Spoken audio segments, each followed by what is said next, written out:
Welcome to Easy Rust Techniques Part 3. In this tutorial we're going to be adding texture to our piece before we paint. You can see this piece I'm showing you now is a bit more complex than what we're going to be doing today, but you can see the texture's already been put on before I added the paint. In this tutorial I'm going to use a medium called Texture Sand Paste. This is in the media range and it's a very fine texture. Now I'm going to apply it with my finger to this piece of chipboard that I've embossed. I'm just steadily working this into all the texture, just a very thin layer for this technique.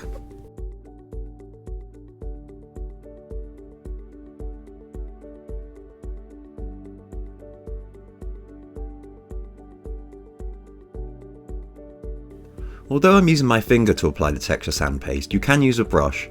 This is a stipple brush. Make sure it's a brush that you don't care too much about, as the texture sand can be quite tough on brushes.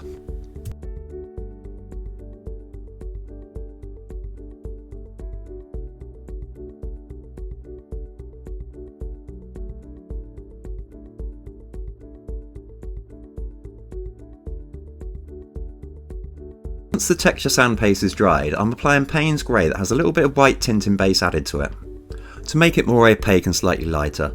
If you want to see this being mixed, please refer to part 2 of this series.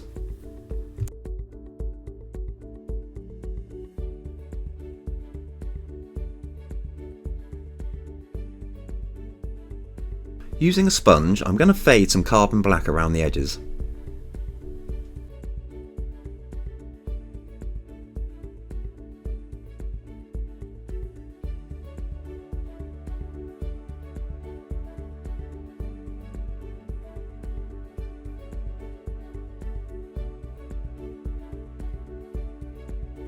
The next colour to be used is Payne's Grey. Now I'm going to use this on its own, I'm not going to tint it with the tinting base. Now you only need a small amount of the Payne's Grey, and I'm going to add a little bit of water to it to make more of a wash, and apply this over the base colour once it's dried.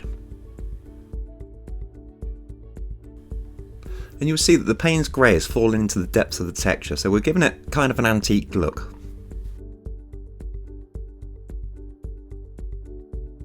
Once the wash of Payne's Grey is dry, I'm going to add one coat of quinacridone gold.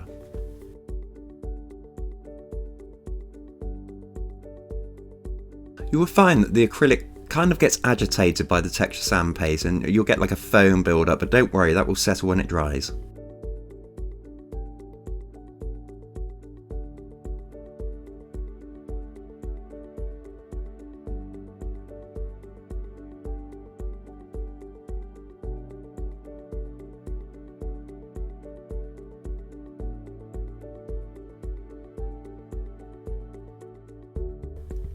I've given this piece a coat of the ultra matte varnish.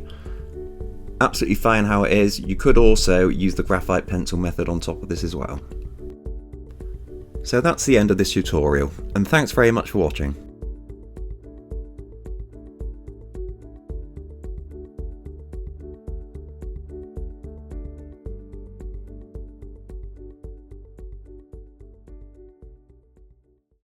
For more information about the media range, please visit Decoart.com.